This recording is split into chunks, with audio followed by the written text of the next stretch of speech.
করার জন্য।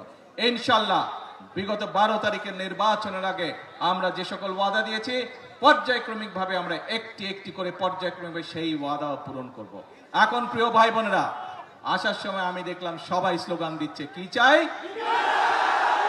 কুমিল্লা বিভাগ। ঠিক আছে,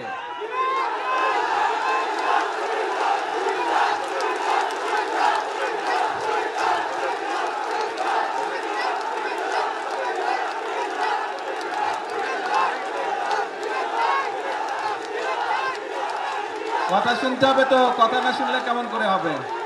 কথা কি বলি শুনতে হবে তো মনোযোগ দিয়ে। এই দাবিটি যদি চিল্লালে লাভ হবে না ভাই, ঠান্ডা মাথায় কথা শুনতে হবে। এই দাবিটি যদি জনগণের দাবি হয়ে থাকে ইনশাআল্লাহ তাহলে সেটির বাস্তবায়ন হবে।